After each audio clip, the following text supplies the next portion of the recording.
Alright, I'm going to start us off. Today is day 72. We're going to solve quadratic equations with the quadratic formula. This is a new way to solve. This was taught to you in Algebra 1, this concept. Today we're going to find the complex numbers or the imaginary solutions. So remember, if they have an imaginary number in the solution, what does that mean to the graph, everyone? The lines don't what? They don't touch the x-axis. Does that make sense? Okay, so just bringing that back. So the quadratic formula is really nice to use because when we have imaginary solutions or they get like complicated problems, the quadratic formula is real nice. So we've learned how to solve by factoring. We learned how to graph. We could graph and find it on a graphing calculator. We learned how to take the square root. We learned how to do complete the square last couple of days. Now we're doing quadratic formula. So this way of answering is like graphing. You could find the answer easily just by working this out. Okay? Here are the steps. Step 1, organize everything on one side of the equation. So we want to make sure everything's organized. We identify A, B, and C. Then we write the quadratic formula down. It's right there. X is equal to, oh, he's not here to sing it. Negative b plus or minus the square root of b squared minus 4ac all over 2a. 2a. Remember that part in Elf when he... Okay, whatever. Then we input a, b, and c into the formula, and then you simplify. Okay? Here we go. Today's a compact day, and so we have less time, and this lesson was taught to you or should have been taught to you in Algebra 1. Raise your hand if you remember this or kind of remember this. Okay, that's good. Raise your hand. Let's put your hands down. Raise your hand if you've never seen this before. I just want to get an idea. It's okay if you have it. I think some people have it. Okay, all right. So this should go quickly then. Okay, great. Okay, since we have less time, let's just jump to 2, okay? Because number 1 was like super easy, okay? Because it's Algebra 1, right? This is the Algebra 2 problem now. So we're gonna, on this problem, we're actually going to find an imaginary solution. So we haven't really dealt with imaginary or complex numbers until now. So it's just like Algebra 1. We know we're gonna solve using the quadratic formula. So solve. What does that mean? Find the answer of the letter. What's the name of our letter here? Just b. What's the name of our variable? B. What's the largest exponent it's being raised to? Squared, right? So how many answers should I have? 2. Good. Okay. So we have 2 answers. So here we go. We could have done this by factoring. We could try to break it apart by factoring. We could do this on a graphing calculator really easily, but you won't get precise answers. We could try to complete the square. We know how to do that. You'd get the right answer by doing that. So here's a different way. Quadratic formula. Here we go. The first thing I would do is organize everything. I notice it says negative 10b squared, and then it says negative 8b minus 5 is equal to 3. I notice my b squareds are together, the b's are together. My constants, are my constants together? No. So I'm going to move all my constants together to the left side. There's a 3 on the right side, and there's a negative 5. First thing I do is subtract 3 on both sides. Okay? So now I'm going to rewrite my equation so it's all organized and combine my constants. So I have negative 10b squared minus 8b minus 8 is equal to 0.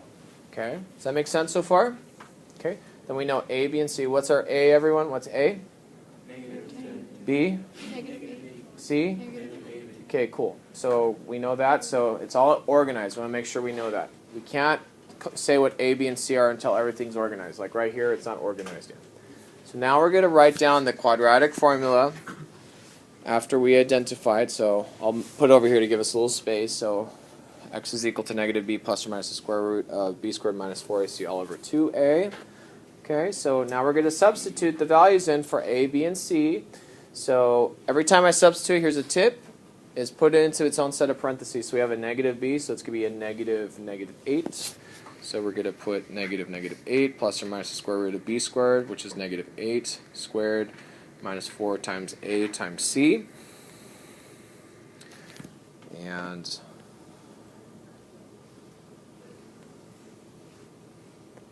all over 2a. Okay? Then I'm going to start simplifying. Negative 8 becomes positive 8. Plus or minus sign. Negative 8 squared is 64. negative 4 times negative 10 is positive 40. Positive 40 times negative 8 is negative 320. Okay. All over 2 times negative 10 is negative 20. Okay. Now I'm going to focus here. I can't really do much until I look on the inside of this inside of this square root sign. Outside of the square root sign, there is an imaginary 1 out here as the coefficient. There's one of these square root signs here, so just keep that in mind. So 64 minus 320 now, I could rewrite that as negative 256. Okay. So I have the square root of a negative, so how do I take the square root of a negative, everyone? I. Good. What's the square root of 256? Okay, that should be quick. What is it, everyone? 16. Good. Okay, so 16. So we're going to rewrite that as 8 plus or minus 16i over negative 2. Then I ask myself, what number goes into 8, 16, and 20, everyone? 4. What's 8 divided by 4? 2. 16 divided by 4? 4. Negative 20 divided by 4? Good, okay, good. So we're going to write this down as 2 plus or minus 4i. And then I have that negative 20. It's turning into 5. Let's put that negative sign not on the denominator, just put it in the front. It can move over to the front here. Because we're saying this negative 5 could be applied up on the front here. So we got x is equal to negative 2 plus or minus 4i. Okay. Oh, sorry. Went too fast here. And that's it for that one. Sorry. I'm going to pause it right. Oh, darn it. Did it again. All right, don't worry about the green thing. I'll come back to that. Okay? So that's the only one I'm going to go through because you've seen this before, right? Okay, so I want it just 20 seconds. One person in the group teaching another person. Actually, 2 people per group. Let's have 2 people talking, 2 people listening. 20 seconds, really quick, and then we're going to have you write this down. Ready, set, go. Okay, so number 3. On number 3, write this down, please.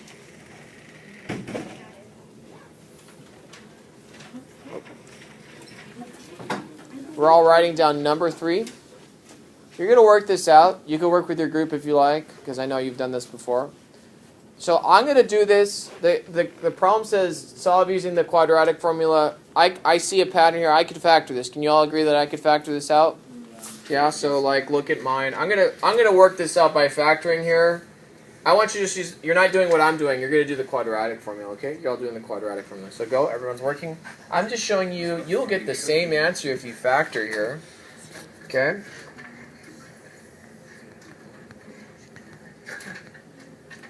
Okay, so what I'd like you to do is keep going. I want you to do the quadratic formula. And I'll start you off with that. And you can work together, okay? The quadratic formula is on the board too. People starting to finish. Again, you could have checked your work with mine, right? I did a different method because this one I knew that I could factor. So the 2 answers I got, negative 9 and 7, but that's by factoring. The directions say by the quadratic formula. So this is what you're supposed to do is you're inputting the numbers, negative b plus or minus b squared minus 4ac. You work this out. I know it's a bit challenging. You have to use your calculator probably. Plugging it in, 4 plus 252 is 256. Okay, and then you get here, what's negative 2 plus 16? What's negative 2 plus 16, everyone? 14 divided by 2? 7. Good, that's one of them. And then what's negative 2 minus 16? Negative 18. Negative 18 divided by 2 is? Negative 9. Same answers, right? Did we have to divided all of those by 2? You could have, yeah. Okay. Couldn't we divide it by 2? That's a great question. Here's the question. I'll just do it to the side here in blue. You could change this to be negative 1. I'm sorry, wrong one. Change this to be negative 1 plus or minus 8 all over 1, right? Same answer. What's negative 1 plus 8? 7 divided by 1. Good. Negative 1 minus 8 divided by 1. Good. Makes sense? Okay, last one. Number 4.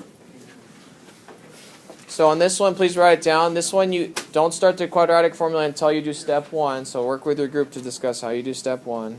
Okay? Go. So just to make sure you're starting in the right direction, adding 3n to both sides.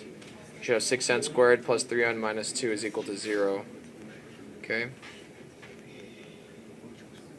I'm going to leave it there. X is equal to negative what? Go. Now, you're checking your work.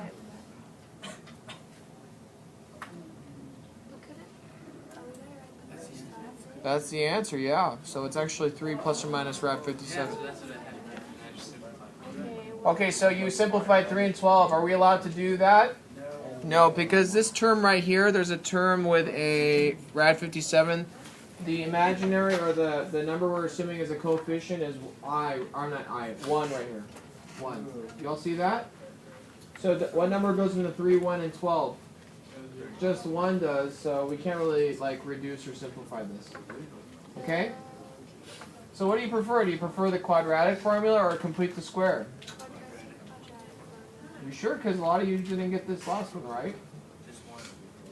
I just thought I could simplify it. Right. I got that. So which one is more reliable? I would say this is more reliable, the quadratic formula. I like the one we did yesterday. That was complete the square. Yeah. If you like that, that's good. We're going to use that later this year, so we're not going to just like be done with complete the square. We're going to use it tomorrow, and we're going to use it later this year. So it's one of those things you have to keep. Okay. Cool. That's it. Oh, one more thing. So I got a question. Let's go back and reflect on number. I'm sorry, not 3. Number 2. Hey, so what kind of solution is this? Is it a real solution or a complex solution that includes imaginary numbers? Complex. Good. It's complex because it has a what in it? Imaginary number. Right? So we could predict. What will the graph look like? Will it be touching the x-axis? No. Right? Cool. So I want to show you a little trick. You don't even have to get to the answer to know if it touches the x-axis. Look over here. Look at the square root sign. This is called the discriminant in the green. You see right here? Okay. Right here. This is the discriminant, okay? You do all this work, and what do you notice about your discriminant? It turns into a what? Negative. What's the square root of a negative number, everyone? I. It's going to have an I, which automatically you could assume is a complex solution. Does that make sense? So look at number 3. Right here. Look at number 3. Look at, oh, that's it. Look at number 3. Look at the discriminant. What did it turn into inside the radical sign? Positive. So then we could assume what kind of answer should we have? Real or complex? Real. Good. Exactly. What about on number 4? Look at the discriminant here. What kind of, it was rad 57. What does that tell us? It's real also. Is there an I here? No, there's not. So it's going to be touching, right? It won't touch in a pretty way. It won't be like perfect if you graph it, but it'll definitely touch. Yes, sir. Why is it outside of the radical negative? Because it's x is equal to negative b. Does that make sense? That's the quadratic formula. Okay? So we talked about everything we needed to. That concludes the lesson, okay? Thank you, kids.